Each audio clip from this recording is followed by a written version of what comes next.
Bueno, regresamos aquí. Esta sería la primera edición de lo que queremos ser una larga lista de conversaciones que vamos a tener con diferentes hermanos de diferentes partes, de diferentes trasfondos, todas personas que conocen, el Señor obviamente le ha salvado, le ha expuesto el Evangelio, personas que han nacido nuevo. Y en esta primera edición, en este primer episodio de lo que vamos a llamar Trofeos de Gracia, tengo el privilegio de que me acompaña David. Bienvenido. Buenas noches. Tenemos aquí a David, que me está acompañando. Va a ser, como dice en inglés, mi co-pilot, mi copiloto. Pero entonces el invitado como tal que tenemos en el día de hoy es alguien que hemos tenido el privilegio de conocer un poquito de cerca. Es un hermano que vemos que el Señor ha puesto un deseo muy grande por la comunidad hispana. Tiene el privilegio de poder servir al Señor por varios años en el ministerio.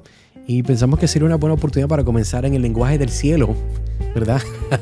El podcast de Trofeos de Gracia. Y tenemos con nosotros al pastor Carlos Maisonet. Gracias, Carlos, por estar con nosotros. Gracias, mis hermanos. Es un placer y un privilegio estar aquí con ustedes hoy. Carlos, cuéntanos, si alguien fuera a conocer a Carlos por primera vez, ¿qué son algunas cosas que la gente debe saber de Carlos? Bueno, Carlos es un tipo normal, común y corriente. Una joven que nació en Puerto Rico. Ah, ¿puertorriqueño? Sí. ¿De qué parte? Soy del pueblo de Bayamón, pero corrí toda la isla. Nací en Bayamón y después viví un tiempo en Toa Baja y después mudé casi antes de mudarme para acá, para Estados Unidos, viví en Dorado. Esa fue la última ciudad que viví.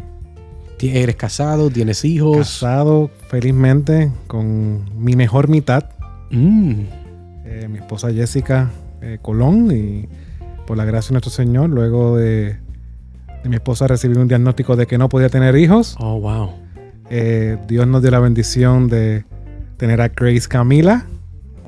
Ya cumple 3 añitos ahora en julio 23 y es nuestro hermoso y amado tormento. Wow. Y pregunta, ¿cuántos años de casados tienen ya? Bueno, 8 años de casado. 8 años, ok. Y ya pues con mi esposa juntos 10. Porque pues nos conocimos antes. Yo no era creyente. Cuando comencé a cometer el gran error de vivir con ella. Ella era cristiana y tuvo esa inquietud de que estaba haciendo las cosas mal. Y me lo comentaba, y eso es un dolor que pues siempre tengo un poco, pues porque no fui compasivo con su pesar, que el Espíritu Santo le estaba trayendo convicción de que vivir fuera de la bendición matrimonial pues no es correcto. Pero a mí no me importaba en ese tiempo. No, claro, eso es lo menos que tenía en tu mente. Correcto. Y hablando de esa perspectiva, Carlos, y dando una aplicación, bueno, que puede ser que hay personas jóvenes que estén escuchando esto y estén en esa situación. Háblame un poquito de esas personas que escuchan, porque estás hablando de que estabas en una relación con una muchacha cristiana y no estaba siendo sensitivo a la convicción que ella tenía. Sí. ¿Qué puedes decirle a un joven, una joven que esté en esa situación en base a tu experiencia? Bueno, yo te puedo dar en mi experiencia pues realmente no me importaba. Obviamente en ese tiempo pues estaba ciego, mi corazón endurecido, vivía pues para el momento. Veía la relación como un fin en sí mismo, y obviamente mi esposa, mi novia en ese tiempo, pues veía su dolor, pero realmente no me causaba nada. Lo que te puedo decir de parte de mi esposa ahora, que me lo confirma, es su fervor continuar orando por mí. Y llegó un momento en que ella puso un ultimátum. Entonces, sí, salió de ella. Yo le doy gracias a Dios por ella, porque realmente ha sido una gran bendición. Porque yo en mí como hombre necesito una mujer que sea fuerte a mí para que me ayude. Yo tiendo a ser un poquito más emocional en ese aspecto. Necesito una mujer fuerte y me ha ayudado mucho en esa área. Entonces oró por mí y llegó un momento en que comenzó a asistir a una iglesia. Y obviamente buscó la manera de asistir a una iglesia. Y yo en ese tiempo, por la gracia del Señor, comencé a tener un cierto de inquietud. Nuevamente Dios comenzó a trabajar en mi corazón en ese tiempo. Y ella, estábamos teniendo problemas, obvio. Y sacó una cita con el pastor. Oh, wow, con el pastor. Sí, con el pastor que ahora estoy sirviendo con él. Esto es serio. ¿Tú sacaste la cita? Ella sacó la cita. Ah, okay. Ella sacó la cita. Wow. Y me dijo, bueno, vamos a hablar porque las cosas no están bien y tenemos que hablar. Y Y yo dije que no, ¿para qué? Pero llegó el día de la cita y obviamente sabemos quién fue el que me movió. Fue Dios y me reuní con este hombre que iba con cero expectativas. Realmente no me interesaba lo que él tenía que decirme. Y nos sentamos y comienza a hablar de algo que yo nunca había escuchado antes. Y era que yo no podía hacer nada para ganar el favor de Dios. Eso era totalmente fuera de lo que yo había escuchado. Yo vengo de un trasfondo medio evangélico, superficial. Como decimos en Puerto Rico, los que eran católicos que se fueron al protestantismo, que se quedaron con las mismas prácticas más o menos.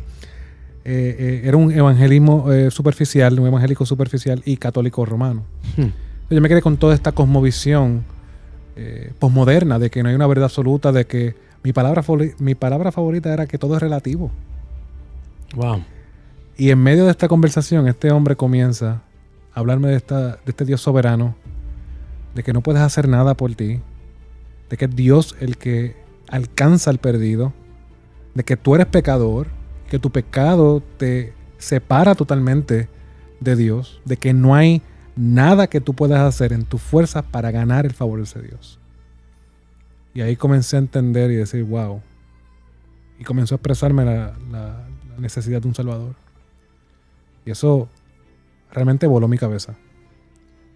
¿Y esta conversación fue en Puerto Rico? Esta conversación fue acá, porque la casualidad es que el pastor... Cuando dices acá, para gente que no sabe dónde estamos, claro. ¿Dónde estamos acá? Bueno, esto fue en el área de... Nosotros vivíamos en Sanford, Florida, y el pastor Luis León vive en el área de Winter Springs. Esto se da en su casa en Winter Springs.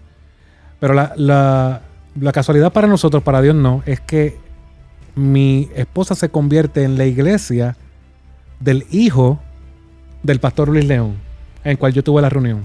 Wow. Ella se bautiza ya y viene para acá, para Estados Unidos. No tenía iglesia. Y casualidad de la vida, el pastor Luis comienza una misión hispana aquí. Y mi esposa comienza a asistir y de ahí se da la reunión. O sea, Dios todo orquestando todos los sucesos para que se dieran. Y de ahí en adelante eso cambió mi manera de pensar y nunca había escuchado realmente el evangelio. Yo pensé que había escuchado el evangelio, pero nunca lo había escuchado. Y de ahí en adelante, ese julio del 2014, Carlos no fue el mismo. Wow. Ya comencé a asistir a la iglesia, comencé a estudiar la Biblia, comencé y era todo producido por la obra del Espíritu Santo. Ya mis prioridades no eran las mismas. Ya no era el mismo hombre. Como decía una vez Agustín, mira, vas por ahí. No, ya es que yo no soy ese ya. Pues así mismo pasó conmigo. Y por la gracia de Dios, pues ya llevamos ya sirviendo en la misma iglesia por 8 años. Por la gracia de Dios me convertí ahí, me bauticé allí y ahora soy el pastor de esa iglesia. Esta es una historia de cualquier persona diría, esto es embuste, fue inventado. Déjame entonces entender, dale para atrás. Sí. Tú fuiste a una reunión que ella te citó, que fue el ultimátum. Sí. Y en esta reunión fue cuando pasa todo esto. Es correcto. Sí. Wow. Conozco un amigo que tuvo una situación similar. La novia era cristiana y él no, pero él se pasaba como cristiano. Ok. Y un día ella lo cogió viendo cosas que no debería ver y ya rompió la relación. Wow. Y para él, ella era su ídolo.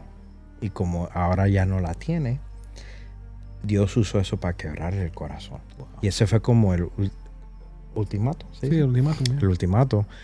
Y para él es que él se quedó pensando, ¿por qué ella rompió conmigo por esto? Y Dios usó. Y él después se convirtió cristiano. Y lo conozco ya como por 15 años. Pero cuando dices de tu historia, y cuando Edgar dijo que eso suena como embuste, y que para mí no, esta es la segunda vez que escucho algo similar. Sí. Algo pasa en un noviazgo que la novia es cristiana, pero el novio no. Y Dios usa eso. Amén. Y para mí ahora ver la otra parte como actué, muchas veces me causó dolor un tiempo, pero pude entender la gracia del Señor y cómo Dios, en medio, a base de mi pecado, también estaba trabajando con el corazón de mi esposa para que se mantuviera fiel de que yo era su ídolo en ese aspecto, de que la estaba, pero llegó un momento en que ese momento de dificultad que ella podía, en esa indecisión, la obra del Espíritu Santo va por encima de cualquier circunstancia y ella decidió por Dios. Entonces, esa fidelidad de ella, obviamente que Dios no tenía por qué salvarme. Él no tenía por qué tener misericordia de mí. Pero en este caso la tuvo. Amen. Y gloria a Dios por eso. Que utilizó todas estas circunstancias que ahora yo puedo mirar para atrás y decir, wow, Señor, gracias, porque lo que yo vivía, y a veces nos olvidamos eso en nuestro proceso de conversión. Obviamente para todo el mundo es diferente. Unos son más dramáticos, otros son más paulatinos. El mío fue un poco más paulatino porque yo lo apunto a un mes en el cual pasaron esta serie de cosas. Porque realmente no tengo un día específico pero sí comenzó por unas inquietudes. Yo comencé a cuestionarme. Obviamente también yo tomaba mucho. Entonces mi vida se devolvía en esa realidad. Tomar y trabajar. Y obviamente llegó un momento que ese cuestionamiento comenzó en mi vida. De que esto es todo lo que tú quieres para tu vida. Como que esa realidad del peso de mi pecado comenzó a tocar mi corazón. Entonces, de esa circunstancia y todo esto que pasó, la reunión, ¿sabes? Todo esto fue en un mismo mes. Ahí fue que Dios me viró como gracias. patada. La historia tuya me suena como la historia perfecta para hacer una película del evangelio, pero con time travel. Ajá. y ver cómo es que Dios, en situaciones pecaminosas de ignorancia, Amén. de la autovoluntad, en su misericordia, un día el ultimátum sería el nombre de la película. Ultimátum. Sí. Sí, porque imagínate, tu novia pudo haber pensado de una forma de decir, yo ni quiero nada con él desde el principio. Él no es cristiano, solo no quiero nada con él. Pero Dios permitió que todo pasara porque es parte de la historia de cómo Él te salvó. De la forma de su soberanía. Amén. Y cambiando un poquito de ideas, obviamente ¿cuántos años ya llevas en el ministerio? Llevo sirviendo a la iglesia local desde hace 8 años, 9 años ya. De pastor llevo 2. Yo fui, como digo yo, pastor COVID. Me hicieron pastor en el COVID. Eso, por la gracia de Dios, pues estamos ya sirviendo de ancianos en la iglesia hace 2 años, del 2020. Bueno, van a ser 3 años ahora, en el diciembre. Y para personas que no saben en la iglesia, damos un poquito más de detalle, el nombre, localidad. Sí. Puede ser que alguien esté escuchando y esté buscando una iglesia bíblica y pueda pasar. Claro, sí. La iglesia es la iglesia Hispano Bautista Ram. Estamos en el área de Wekiwa Springs. Y llevamos ahí, utilizamos las facilidades de la iglesia First Baptist Sweetwater en Longwood y ya por la gracia de Dios llevamos 10 años. Cumplimos ahora en noviembre, por la gracia de nuestro Señor. Sirviendo allí a la comunidad y predicando y pastoreando y haciendo todo lo que Dios nos ha llamado a hacer. Siendo obviamente que eres tú, tu esposa y esta niña, ¿verdad? Que fue un milagro de Dios. Amén. Sí. Háblame un poco más de esa historia, que no tal vez necesariamente el aspecto médico, pero cómo es que Dios obró esto. Yo sé que tal vez esta historia va a ser de mucha bendición para muchas personas que están en esa situación, donde verdad quieren ser padres, quieren que el Señor abra la oportunidad y a veces en la sabiduría de Dios las cosas, como tú entiendes, no suceden cuando queremos, sino suceden cuando el Señor ha decretado que sucedan o no. Amén. Mira, la historia, mi esposa siempre me había dicho que una vez un médico en Puerto Rico le dio un mal diagnóstico, por lo que sabemos ahora que fue un mal diagnóstico, porque la evidencia Grace, mi hija, de que ella no podía tener hijos. Mi esposa pues en un momento quedó esa resignación, pero como quiera había esa carga de que obviamente había un deseo de ser madre, está puesto ahí por Dios. Entonces, en medio de nuestras circunstancias de tratar, pues no se daba y obviamente llegó un día y se da. mi esposa sale embarazada, pero lamentablemente ese embarazo se pierde. Entonces, ahí te digo que fue uno de los momentos más duros, porque yo precisamente caí en una fuerte depresión.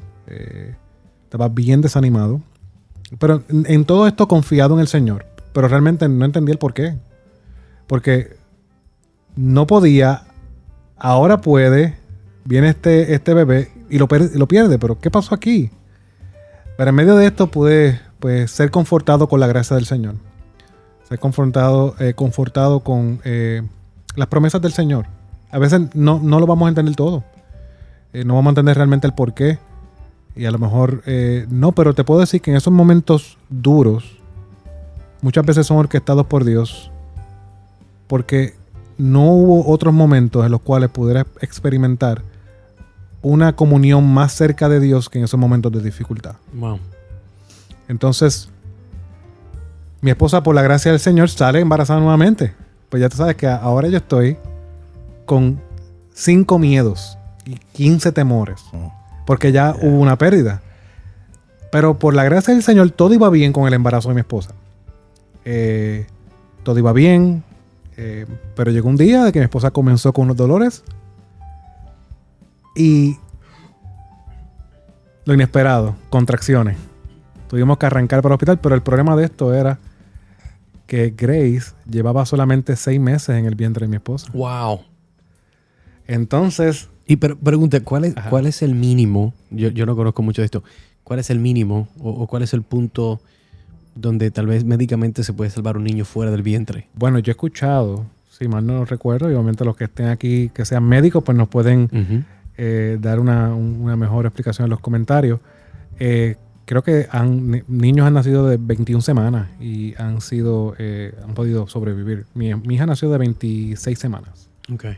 So, el tiempo normal que no tienen que ser hospitalizados es como 37 semanas. Es correcto, 37, 40 semanas. Sí, correcto. Sí. Pues entonces nació de 27 semanas. Wow, 10 semanas antes. Lo mismo. Wow. Todo iba bien y ahora todo esto se cae de nuevo abajo. Mi hija nace de 26 semanas. No tenemos nada preparado. Todo estaba comprado y estaba en caja. Tuvimos que cambiar todo porque nos tuvimos que quedar porque estuvo 59 días en el hospital en el Winnie Palmer aquí en Orlando. ¿Cuántos días? 59. Casi 2 meses. Es correcto, 59 días. Wow. Eso era así. Las primeras, obviamente por mi trabajo en ese tiempo me daban 6 semanas de vacaciones. So, pude estar cercano, pero luego que empecé a trabajar era bien complicado. Pues. Nosotros vivimos a casi 1 hora del hospital y teníamos que hacer ese viaje todos los días. Fue un momento duro, pero lo mismo. Y yo digo que ahora mirando todo esto atrás, yo digo, wow, la verdad, Dios estaba derrumbando mis ídolos. Mis ídolos en ese momento era la conformidad de que todo está bien. Y realmente mi confianza está en las circunstancias en ese momento. Y Dios, en su gracia y en su amor, derrumbó mis ídolos, dejándonos ver que las circunstancias no son lo que nos definen a nosotros como creyentes. Es nuestra identidad en Él, es que lo tenemos a Él, es que Él es nuestro Dios y nosotros somos su pueblo. Entonces, en medio de eso, esos 59 días del hospital, porque ahí como sabemos, Edgar, el ministerio continúa. Había que preparar predicaciones del hospital. Todavía eres pastor. Sí, wow. Sí. Y yo servía yo creo que para ese tiempo todavía no era pastor, pero ya estaba en vía porque ese mismo año me ordenaron. Pero yo sí hacía los roles de un pastor sin tener el título, como decimos nosotros. Yo daba clases, yo enseñaba una clase a los caballeros. Los martes de oración también los trabajaba yo. Yo en todo esto continué mi vida ministerial y fue un duro momento, pero realmente es lo mismo que te mencioné ahorita. Esos momentos de intimidad y comunión con Dios realmente no los cambio por ningún mejor momento circunstancial. Cambio esos momentos de dificultad. No es que me guste ni sea masoquista, eso no es mi fin. Pero realmente pude experimentar la gracia de Dios. Pude experimentar ese amor de Dios que es derramado por medio de su Espíritu, que es perceptible. Dios estuvo ahí en todo ese proceso. Bueno, que tal vez pueden haber hermanos que están en el ministerio, que están escuchando ahora. ¿Qué tipo de ánimo tú le darías a una persona que está no en esa misma situación, pero en algo similar? Pues estamos hablando, estoy tratando de mantener una lista. Viajas casi 1 hora diaria, sigues de pastor, tienes una situación indecisa de lo que va a pasar con tu hija, más los ánimos de tu esposa, Sí. más estás preparando sermones, más estás lidiando con hermanos de la iglesia, más todos los problemas que vienen, más tu propio pecado. Concho, Carlos, ¿qué más? O sea, Sí. ¿qué tipo de ánimo puedes brindarle a alguien que puede ser que esté en una situación actual como esa en este momento? Yo digo que en medio de las circunstancias difíciles, Dios no nos da una carga que nosotros no podamos llevar. Y eso es una realidad. Y él, lo que me sostenía en medio de esas circunstancias es recordar mi identidad en Cristo. Es el Evangelio lo que me sostuvo. Y tú puedes decir, pero ¿qué tiene que ver eso con lo que estás pasando? Y yo te puedo decir, bueno, es que si yo fui, como te mencioné al principio, si yo fui salvo por gracia, esa gracia es la que me va a sostener. Eso es lo que Pablo dice cuando estaba sufriendo de este aguijón, la carne, que no sabemos específicamente qué era, en muchas de las Hay personas que dicen que tal vez era su vista, otras personas piensan que tal vez es un falso maestro, alguien que lo estaba atacando. No se sabe con totalidad. Pero fue algo que llevó a Pablo a orar varias veces. Era algo que afligía a Pablo. Pero la respuesta de nuestro Señor es una clara. Bástate de mi gracia. El favor de Dios inmerecido es suficiente. Y ese favor inmerecido significa el Evangelio. Dios nos ha salvado de nuestro verdadero gran problema. Y ese gran problema no se compara a ningún otro problema que tú puedas tener en esta tierra. Y obviamente, una de las cosas que yo he encontrado es en el servicio, es que realmente nosotros nos deleitamos en Dios. Cuando nosotros hacemos la voluntad de Dios, nosotros encontramos deleite. Y sirviendo, desde el punto de vista que yo merecía muchas veces ser servido, es cuando realmente experimenté ese gozo que no es producido por las circunstancias que van bien, es producido por el Espíritu Santo. Y fue en eso, sirviendo. Yo no cambié mi vida. Mis circunstancias no me definieron en ese momento. Sí, hubo un momento de crisis, porque mis ídolos se estaban rompiendo en el piso. Las circunstancias no estaban bien. Yo no podía controlar la vida de mi hija. Eso fue lo más que me chocó. No podía hacer nada. Sí, era una impotencia total. Claro, ¿qué vas a hacer? Entonces, ¿qué vas a hacer? ¿Ponerte en una esquina a llorar? ¿O recordar que tú tienes al Dios que ha creado los cielos y la tierra de tu lado? Que si Él está con nosotros, ¿quién contra nosotros? Entonces, pero alguien diría, ¿verdad? Bueno, sí, cierto, Carlos, está bien. Pero tú no conoces mi situación. Ajá. Como si eso fuera a cambiar la realidad de que Dios Sí, es soberano, omnipotente, omnipresente. Él es el creador de los cielos, la tierra. Él es el que domina, el que de una forma perfecta es el arquitecto de todo sistema funcional, mental, cardiovascular, ¿verdad? Y se nos olvida esa situación. Pero hago la pregunta y gracias por la contestación, porque muchas veces en estas conversaciones, cuando hablamos de la idea de trofeos de gracia, la idea es de poder elevar, no nosotros, sino elevar la bondad de Dios cuando vemos lo que Dios en su infinita gracia puede alcanzar con personas como nosotros. Amén. Que yo creo que es donde está la idea de trofeos de gracia. ¿Trofeos de gracia de quién? Del Señor Jesucristo. Y por eso pues, siempre es un placer hablar con diferentes personas, diferentes hermanos, y ver cómo es que Dios ha obrado en sus vidas. Amén. Y ver cómo el Señor pues, sigue añadiendo. Entonces, finalmente, dame la resolución. ¿Qué pasó? ¿Qué ocurrió? ¿Cómo el Señor obró? Imagino que hay personas que están al borde de la silla esperando.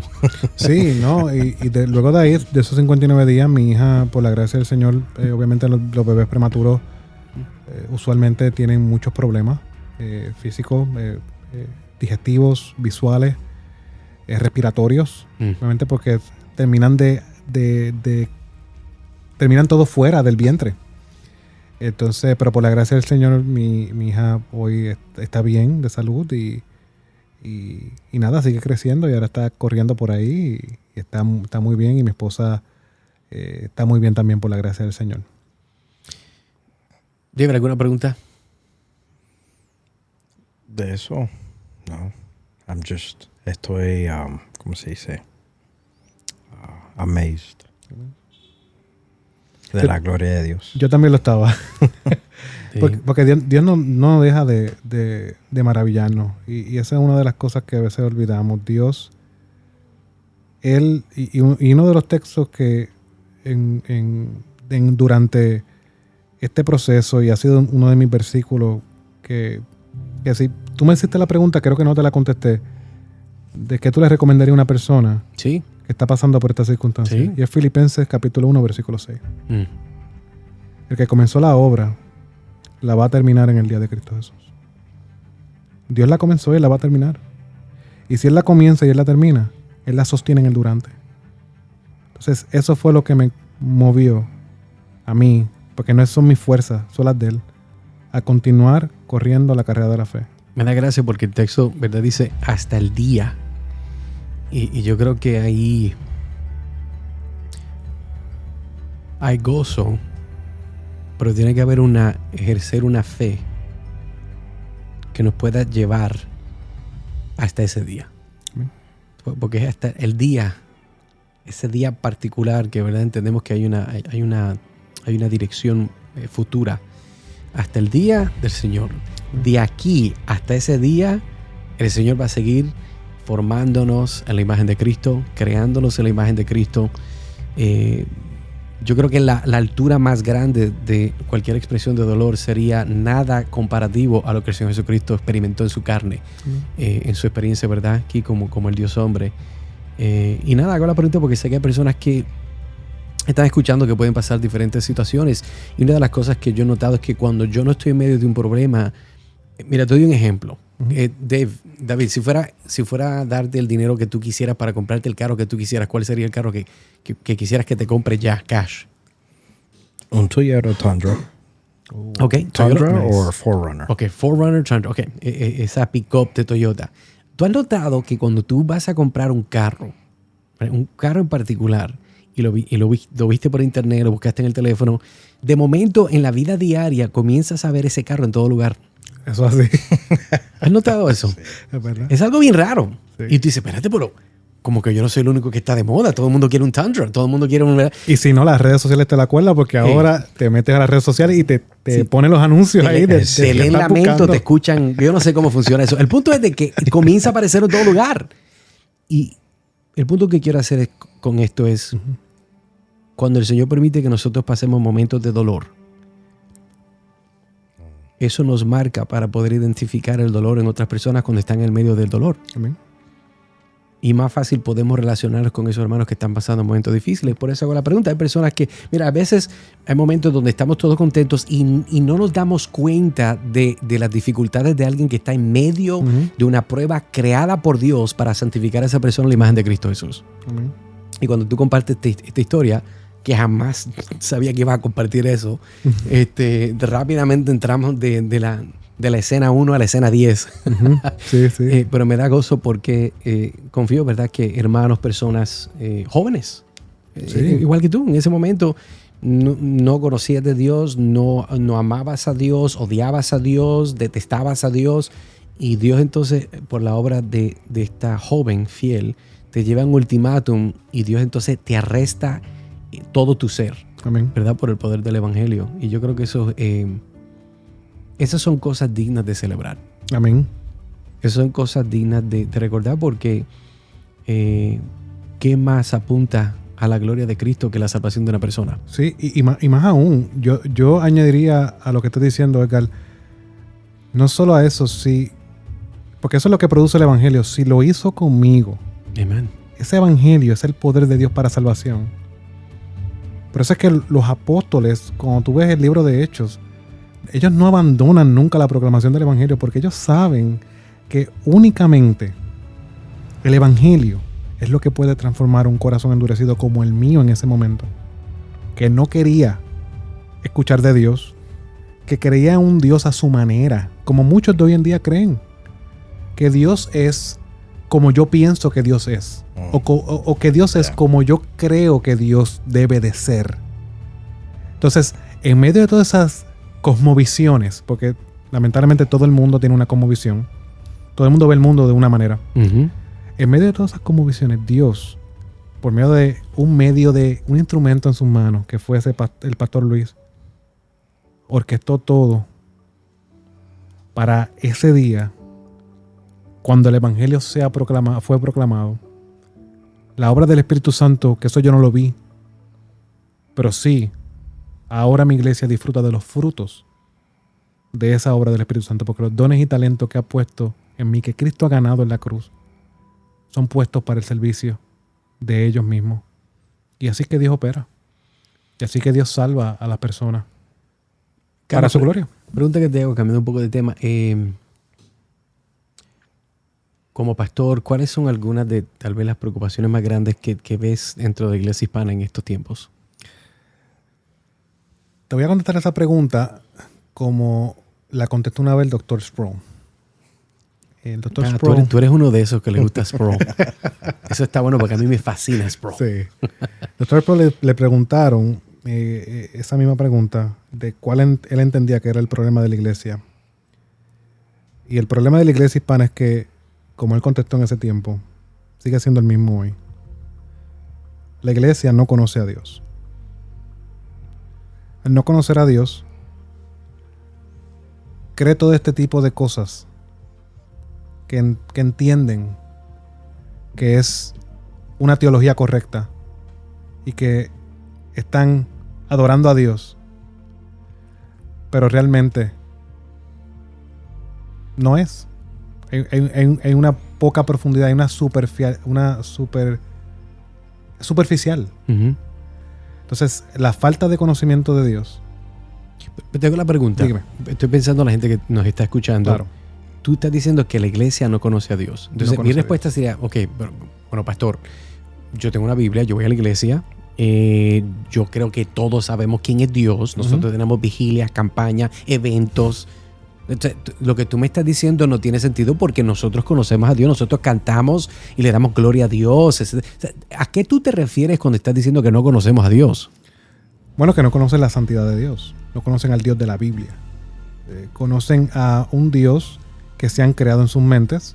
Explícame eso, porque yo en este momento sé que hay alguien que se está arrancando los pelos, se está diciendo, espérate, no, este pastor es un legalista, es un loco, esta gente, es que es bautista, para el colmo, él no cree que el Espíritu Santo, ¿verdad? Esa es una acusación muy popular.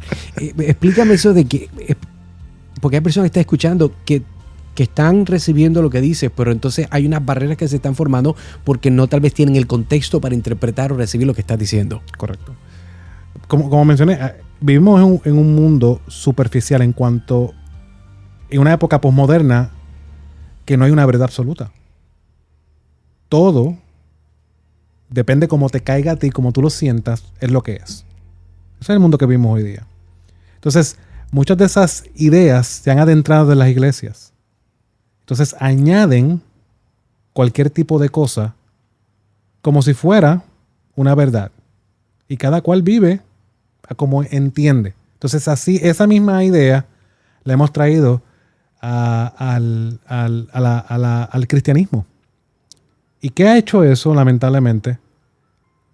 Pues que ha sacado la escritura en el lugar importante y primordial que debe estar en todos los púlpitos y en toda la iglesia. Entonces se han puesto cualquier tipo de ideología por encima de la palabra de Dios. Cuando vamos a la palabra de Dios es clara. Comienza diciendo que desde la creación Dios creó los cielos y la tierra. Ahí está poniendo a Dios como el autor, el que gobierna su creación, el que determina lo que sucede en su creación, el que da orden en lo que sucede en su creación. Pero vemos que crea unos seres a su imagen y semejanza. Y dentro de esos seres que crea a su imagen y semejanza, ellos deciden rebelarse ante el Dios que le había dado todo. ¿Qué debió de haber hecho Dios? Eliminarlos. Fulminarlo, Claro, ¿verdad? claro. Eso sería lo justo. Pero Él no hace eso. Él le muestra gracia, misericordia. Él le da algo que ellos no merecen. Y eso es lo que Dios ha desplegado a través de toda la Biblia. Que Dios es santo, pero el hombre no es santo porque el hombre cayó de esa santidad. Entonces, ¿qué hace eso? Eso crea una gran tensión. Entonces, cuando vemos a Dios como Dios es y al hombre como el hombre es, nos muestra la realidad de la necesidad de un Salvador. Amén. Haga la conexión entonces. La gente que está escuchando dice, bueno, está bien, pastor, entiendo, yo creo en eso. ¿Cómo es que entonces la iglesia no conoce a Dios? Porque no ve a Dios como se ha revelado en su palabra. Ve a Dios como ellos entienden que Dios es. Dame un ejemplo para mejor ayudar a la gente. Bueno, un ejemplo de eso sería: Dios ama a todos.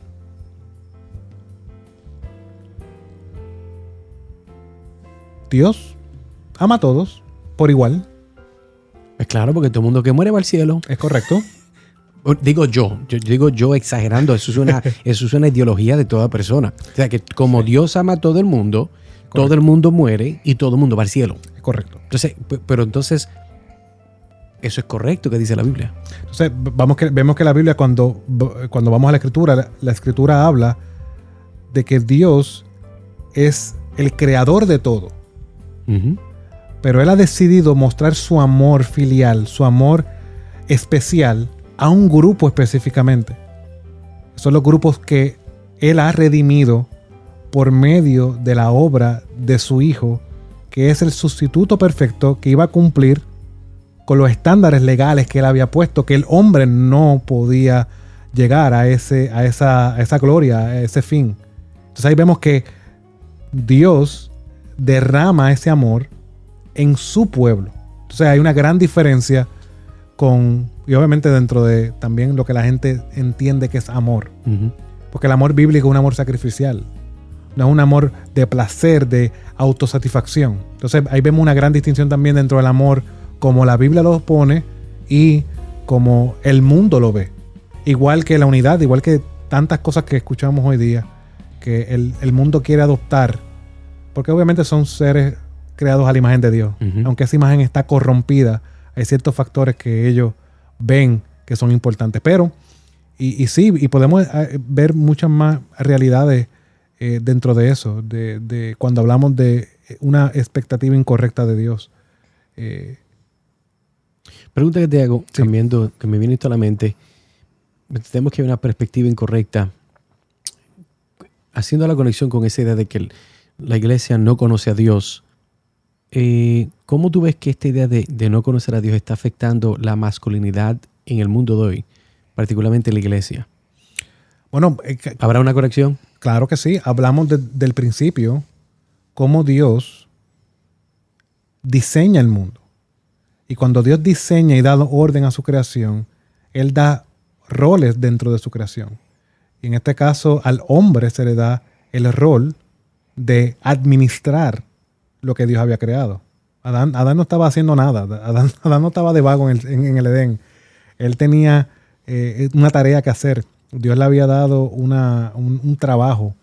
Y dentro de eso, pues vemos que también se le da a Adán una ayuda idónea en medio de esto, para que pudieran cumplir con la misión de Dios, que era por medio de la procreación, hacer hombres y mujeres que portaran la imagen de ese Dios y llenaran el Edén, que funcionaba como la morada de Dios. Entonces vemos esa realidad a través del relato de la creación. Pero sabemos claramente que tenemos que ver la historia antes de Génesis 3 o después de Génesis 3. Entonces después de Génesis 3 el hombre cae, pero esa realidad no se ha perdido. El hombre sigue siendo administrador y responsable delante de Dios. Y por eso esto tiene mucho que ver con la realidad de al nosotros sacar a Dios, como vemos hoy día, que se saca de todo lugar, de las universidades, de las escuelas, de los hogares, de cualquier lado, hasta de las iglesias que quieren sacar a Dios. Sí, es cierto. Yeah. En medio de todo esto, vemos que lo que da sentido al orden del mundo es Dios. Si tú sacas a Dios, tú pierdes todo. Pierdes la masculinidad bíblica, pierdes la feminidad bíblica, pierdes el orden de cómo la iglesia debe funcionar, pierdes el orden de cómo el gobierno debe funcionar. Tú pierdes todo. Pierdes todo. Sí, porque la masculinidad en el mundo ahora hay dos lados. El lado tóxico, Ujú. el machista, Claro. abusador, y hay el lado femenino, que no... Son de dos formas, pero la Biblia de la masculinidad habla de una forma que es agradable, de la forma que Dios lo diseñó, Claro. como dices. ¿Sí? Sí, y tiene un fin. Si tú vienes a ver, cuando el hombre peca, la responsabilidad va Dios a buscar a Adán. Pone a Adán como responsable. Y eso es algo que hemos cambiado. Si tú vienes a ver la iglesia, y hablando de nuevo de la iglesia hispana, no sé el contexto tuyo, pero la mayoría de los otros pastores que yo hablo, vemos que las que desean servir en la iglesia, las más que oran son las mujeres. Los Sí. varones estamos como que un poco más atrás, y es que hemos perdido que la realidad de la dirección del sacerdocio, de dirigir, de cuidar, de proteger, que esos son los mismos roles que Dios le dio a Adán en el Edén, y que ahora, aunque eso se ha perdido por la gracia que en Cristo y la obra del Espíritu Santo, podemos volver a esos roles que Dios nos ha dado. Por eso es que cuando vamos a Efesios, las relaciones guiadas por el Espíritu Santo muestran: sométanse unos a otros, esposas sométanse a sus maridos, maridos amen a su esposa como Cristo amó a la iglesia, que tuvo como fin de purificarla y santificarla y presentársela a sí mismo pura y sin mancha. Dice, en comparación, como Cristo amó a la iglesia, es el amor que nosotros debemos tener a nuestra esposa. Cuidarla, protegerla, darle seguridad, pero santificarlas también. O sea, ¿cómo eso se da? Déjame hacer una pregunta porque Sí. he escuchado esto en consejería. Claro. Y sé que hay personas que están escuchando que tal vez de diferentes fondos, cristianos o no, y dirían, no, ese asunto de la sumisión, eso les conviene porque son hombres, o ellos siempre tienen interés el patriarcado, etcétera, etcétera. Y hablamos, ¿verdad?, del mundo filosófico, socialista, loco, liberal. Claro. Pero de una perspectiva bíblica, porque es importante entender esta idea de los roles, porque es importante entender la necesidad de una masculinidad bíblica en la iglesia, en la casa, en la ciudad. ¿Por qué?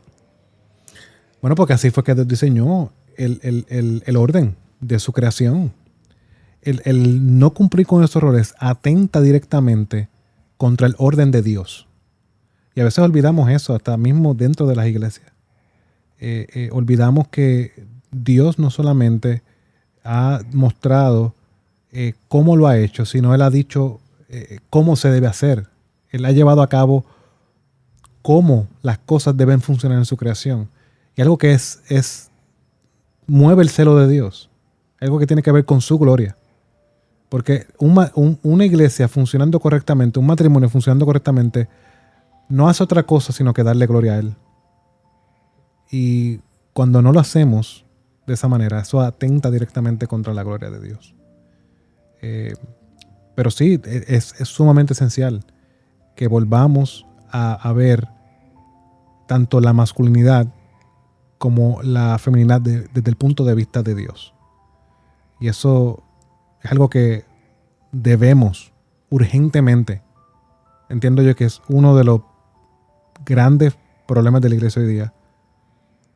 Y se da mucho en el contexto hispanohablante de mujeres liderando iglesias.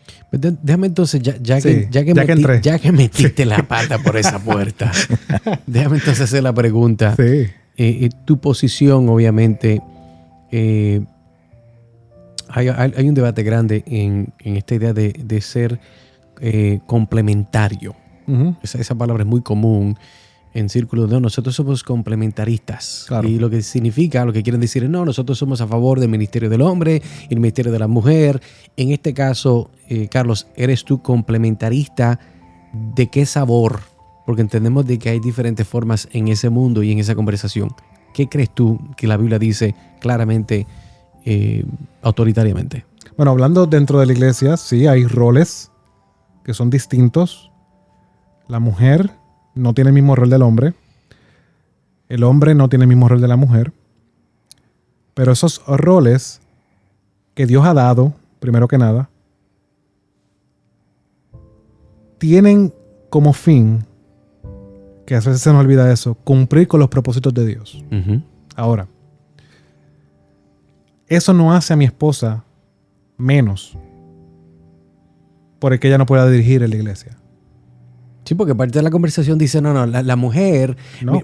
dicen, por ejemplo, yo recuerdo textos que mencionan, porque ahora no hay judío, no hay Ujú. griego, no hay hombre, no hay Distinción. mujer. Entonces, ¿qué es lo que tú estás diciendo? Yo entiendo lo que tú estás diciendo, pero para aquellos que están escuchando que no entienden lo que estás diciendo, pastor, tú estás diciendo que una mujer tiene el mismo valor que el hombre, Ujú. pero en este aspecto no. Eso es lo que estás diciendo. Claro. ¿Por claro. qué? Bueno, porque Dios lo diseñó así.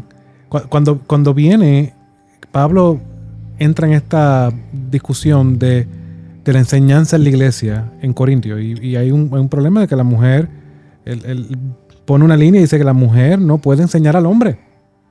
Él no lo lleva al contexto circunstancial de la época. Él lo lleva a la creación, porque así fue que Dios diseñó las cosas.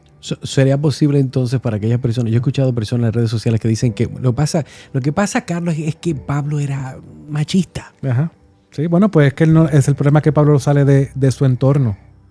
Pablo lo lleva a que Dios lo diseñó así. Entonces, si tú tienes un problema, pues tienes un problema directamente con Dios. Si tú vienes a ver de la manera que yo he hablado cuando comencé esto de mi esposa, fue una que ella es esencial para mi vida. Correcto. Hablo que yo como hombre soy débil, ella es más fuerte de carácter, eso es necesario. Pues Dios me ha dado una ayuda idónea. Ujú. Ella, por eso no quiere decir que se vaya mañana a predicar desde el púlpito de mi iglesia. Pero sí, en el rol que Dios le ha dado, ella es una gran ayuda y mi hogar funciona de una manera saludable, no perfectamente, claro que no, porque somos dos pecadores que decimos acepto. Ujú, ujú.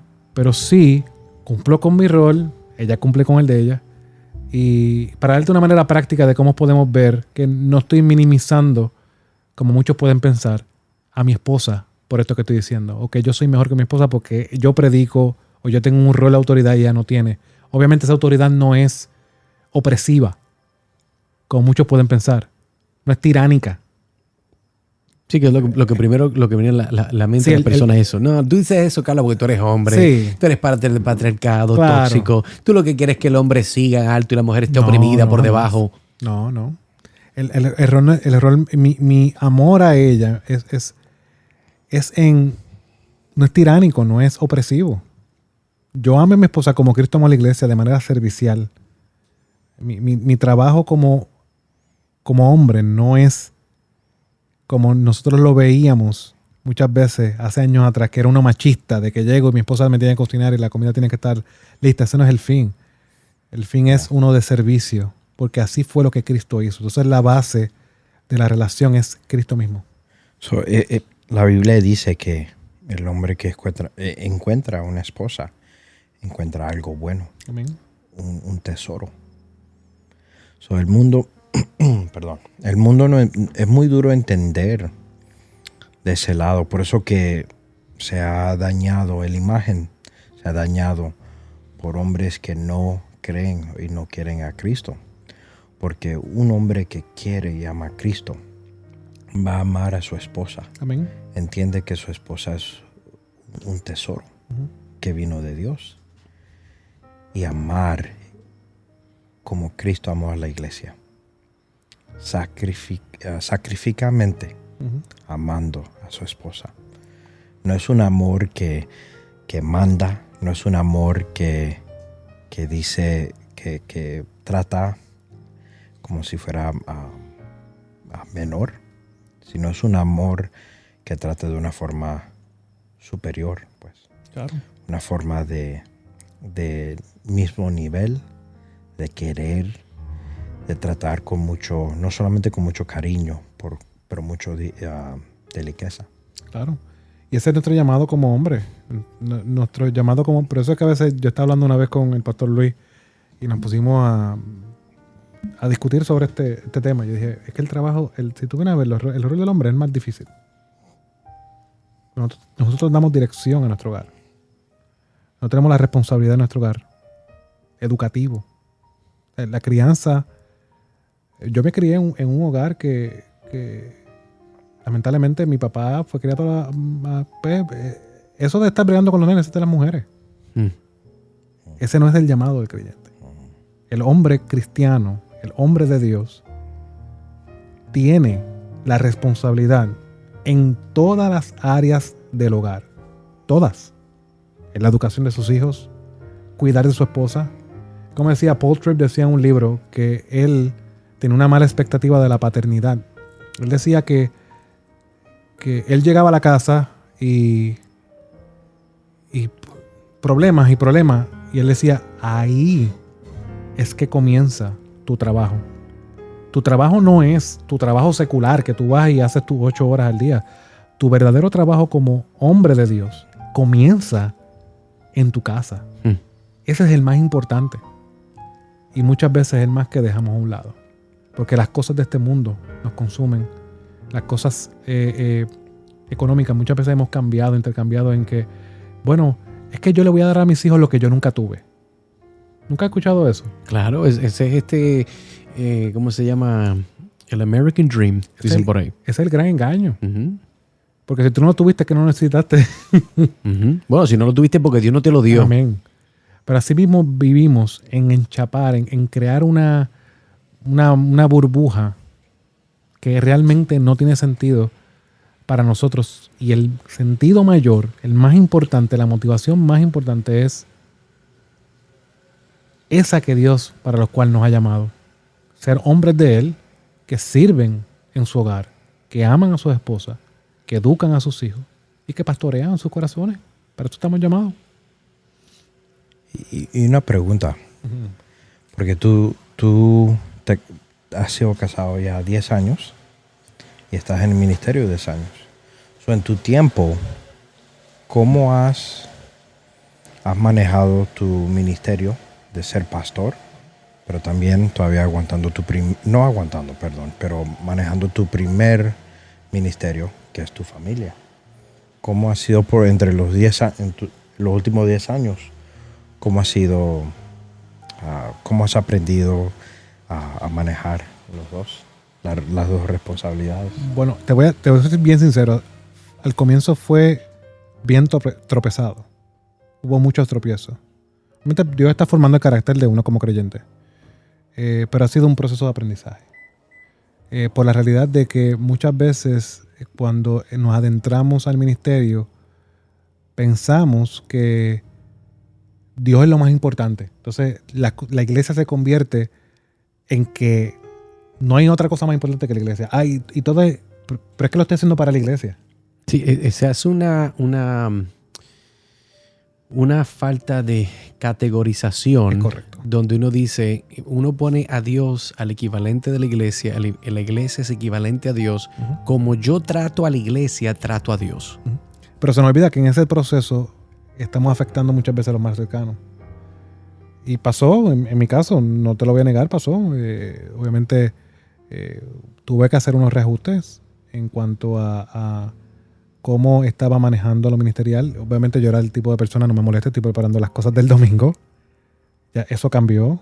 Entonces, hacer mi familia parte del ministerio es una de las cosas que me ha ayudado mucho. Mi familia no es, el ministerio no es esto y la familia está acá. No, yo soy un siervo de Dios que estoy casado y tengo hijos. ¿Sabes? Yo no separo esa realidad. Y una cosa que aprendí de Paul Washer, que he comenzado a aplicar, es ser el último que se acuesta en la casa. Es que a lo mejor no sé si tú haces eso. Esa es la historia de mi vida. Sí. Yo prefiero, te soy honesto, yo por lo menos prefiero mi hogar, y es algo que tengo que aprender a controlar, es poder... a mí me gusta trabajar mucho de noche porque en la noche no suena el teléfono, en la noche nadie me manda mensajes de texto, en la noche nada pasa en la noche. Uh-huh. Pero al mismo tiempo es importante recordar que uno tiene que dormir. Uh-huh. Y el problema que tenemos en el mundo de hoy, por lo menos con las pantallas, es que la luz, esa luz azul que proyectan las pantallas, te quita el sueño. Claro. Y cuando vienes a ver son las 1, 2, a veces 3 de la mañana y tienes que ir a acostarte porque se te quitaron las ganas. Y eso obviamente afecta, como quien dice, esa dinámica en el hogar. Pero no, yo también prefiero ser el último. Mis mujeres se acuestan primero Y luego ahí empieza mi estudio. Esa es mi hora de estudiar y estoy hasta las 12 de la medianoche y así puedo manejar. Obviamente tiene un costo físico, no lo voy a negar. Yo tampoco lo voy a recomendar como que es una práctica. Hay que ser claro. Yo ya eso aprendí de Subal Michelin. No todo va a funcionar. La manera en que yo preparo o hago las cosas no va a funcionar para todo el mundo. Man, si podemos hablar de predicación, mi manera de preparar un sermón tampoco se la recomienda a nadie. Yo soy una persona bien desorganizada en mi argumento, porque obviamente con el poco tiempo que tengo, pues ahora mismo cuando llegué a tu casa, estaba en la afuera, saqué la computadora y ahí saqué media hora, una hora para escribir. Pero trato de aprovechar el tiempo. El tiempo es una cosa que sí, hay que aprovechar el tiempo. Ujú. Obviamente el tiempo es de Dios. Y si nos ha dado el privilegio de ministrar, es un privilegio el que nosotros tengamos de servir a la iglesia de Cristo. Y más en la enseñanza y en la predicación. Y obviamente hay que hacerlo. Dios no nos llamó a personas vagas, Dios llamó a personas ocupadas. Y vamos a estar ocupados hasta que Él venga. O sea, sí. Vamos a hacer algo. Vamos entonces ya aquí terminando, bajando la cuesta. Tres cosas, Carlos. Tres cositas que si pudieras mandarte una cartita, un mensajito, ¿verdad? A ese Carlos cuando tenía los 18, 19, 20 años, 20, 25 años. ¿Qué tú le dirías a Carlos que podría ayudar a Carlos a mejor, ¿verdad? Honrar a Dios, aunque ese tiempo obviamente no era cristiano. Sí, bueno, tres rapidito. Le diría a ese joven nuevo creyente: ora más. Lee la Biblia más. Y júntate con más creyentes. Todas las tres cosas que le diría. Y las que me sigo diciendo ahora mismo. Ora más. Hay muchos buenos libros de teología. A mí me encanta la historia de la iglesia. Una de las cosas que más a mí me apasiona, ¿verdad?, es la historia de la iglesia. Porque nos reafirma eso que vemos en el libro de Hechos. Vemos que continúa Dios guardando su remanente por medio de las dificultades de esta simiente de Satanás que quiere hacerle frente a la simiente del Señor. Y júntate con creyentes. Muchas veces en el ámbito hispanohablante veo eso mucho. Veo mucho creyente solo. Y una de las cosas que le doy gracias a Dios es por la amistad, no solamente contigo, Edgar, que te agradezco mucho, con otros hermanos que se han abierto la oportunidad, porque yo me sentía solo en el ministerio. Y sé que hay muchos hermanos que están sucediendo y pasando por lo mismo que yo. Hermano, déjame darte esta recomendación. Y el hacer amigos creyentes es algo intencional. Uh-huh. Comienza por ti. Tú tienes que ver la necesidad. Y no es bueno que el hombre esté solo. Fue una de las cosas que Dios vio en la creación, que no le agradó. Lo único malo de la creación fue esa, que el hombre estaba solo. No debemos estar solos. Seas pastor, sea un laico, cumpla cualquier rol en la iglesia, y siempre recuerda que hay otra persona al frente tuyo. Empieza por ti, porque Dios nos ha dado una unidad por medio del Espíritu. En Efesios capítulo 4 nos llama a mantenerla. Esfuérzate por mantener la unidad en el Espíritu. Nos toca a nosotros. Y esas son las tres cosas que le diría a ese joven creyente. Ora más, lee la Biblia más. Sé más intencional en la lectura de la Biblia. Sí hay muchos buenos libros, pero quédate en la Biblia, como decía Spurgeon. Y busca rodearte de hombres fieles que te modelen, o mujeres, si es el caso de mujeres, mujeres fieles que te muestren una vida piadosa y te enseñen cómo correr la carrera de la fe. Por último, sé que tienes muchos hermanos en la fe, pastores, amistades. Sé que creo que eres también parte de una red de pastores. Sí. Que imagino que también podrán ser bendecidos por esta grabación. Hay momentos donde hay hermanos, ¿verdad?, que están cansados, situaciones, tribulaciones, lo que llamaban esa providencia oscura, decían los teólogos, ¿verdad? Uh-huh. ¿Qué palabras de ánimo le dirías a un pastor en este momento que tiene un sinnúmero de problemas de salud en su familia, en su matrimonio, está a punto de tirar la toalla?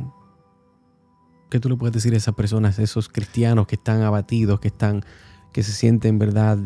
Lo único que pasa es más problemas, y están como el salmista, ¿dónde está el Señor? ¿Cómo tú les motivarías? ¿Cómo les amonestarías a ellos? Bueno, en la carta de los Hebreos nos recuerda que debemos de poner los ojos en el autor y el consumador de nuestra fe. Debemos de recordar que el fin jamás es nuestro ministerio. Muchas veces vivimos para complacer a mucha gente. Y muchas veces las cargas ministeriales se empiezan por tratar de enfocarnos tanto en las personas que enfocarnos en Dios, que debe ser nuestra primera audiencia cuando predicamos, cuando servimos, cuando aconsejamos, cuando amonestamos. Y muchas veces perdemos de vista lo que es importante. Y el mismo verso que te dije de Filipenses ha sido para mí, en medio de todo lo que te hablé, el que me ha sostenido. Saber que Cristo es el que Dios fue el que comienza la obra. Él la va a terminar. No es un esfuerzo mío. ¿Cuánto es lo más que podemos durar aquí? 80 años. 70 años. Depende. Si Dios nos muestra esa gracia y nos da esa gracia. El saber que mi vida no es mía, no me pertenece. Y el saber que todo lo que Dios, así como me ha salvado, todo lo que Él ha orquestado, tiene ese fin de formar la imagen de su Hijo. Y que recuerde a cada uno de los hermanos que está pasando por eso, esa realidad de que Dios, en medio de tus dificultades, está ahí. Él las ve. Él no está ajeno a eso. Si fuera eso la realidad, Él dejará de ser Dios. Y que esa realidad de nuestra identidad con Cristo sea la que nos motive a continuar, como motivó a muchos hombres. Es que digo que la historia a veces nos ayuda de ver cómo hombres que sufrieron por causa de Cristo se mantuvieron fieles y perseveraron en la fe. Era porque tenían un entendimiento claro del Evangelio, de quién era Dios y de quién era ellos. Eso fue suficiente para continuar perseverando. Y es lo que debemos recordarnos en medio de nuestro ministerio. El fin no es el ministerio. El ministerio es de Dios, la iglesia es de Dios. Nuestro fin es ser fiel a Él. Y tenemos un gran Señor que se compadece de nosotros en medio de nuestras debilidades. Y en medio de nuestras debilidades nos utiliza para servir a su iglesia. Yo creo que eso debemos de recordarlo, que Él es el que nos llama. Él es el buen pastor que llama a sus ovejas, así como nos llamó a nosotros, y nos pone al servicio de esas ovejas. Por lo tanto, dejemos de confiar en Él. Si Él las llama, el evangelio es de Él, la salvación es de Él, Él nos justifica, Él nos ha elegido desde antes de la fundación del mundo, Él nos está santificando, Él nos glorificará. Amén. Todo es de Él.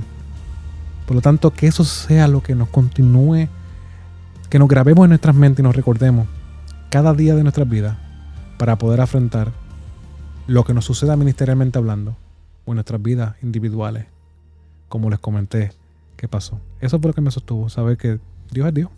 Dios es Dios. Amén. David, ¿alguna pregunta, algún comentario ya que estamos aquí terminando? No, perdón, espérate. Ahora sí, perdón. No tengo. Mira, para mí ha sido un placer. Esto me gustó. Sí, no, Esto me gustó. Mira, yo creo que esto es terapéutico para que lo escuche el que lo hace. De verdad que sí. Tener conversaciones donde la temática es la soberanía de Dios. Es un meta narrativo de eso. Y ver cómo el Señor ha obrado en tu vida y poder tener la oportunidad de hablar y recordar, yo creo que es siempre de bendición. Y lo más lindo de todo es que una de las cosas hermosas de la vida cristiana es que estas conversaciones nunca son desperdiciadas. Amén. Sí, eso es lo que iba a decir. Mi favorita parte es escuchar tu historia y de las respuestas que das y de pensar, no solamente escuchar, pero procesar lo que has dicho. Y yo me quedo aquí como pensando y siento convicción en mi propia vida y cosas así. Amén. Sí.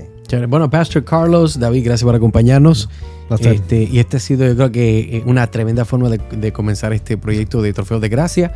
Así que gracias por acompañarnos. Suscríbete al canal y esperamos, ¿verdad?, que puedas acompañarnos en el próximo episodio de Trofeos de Gracia.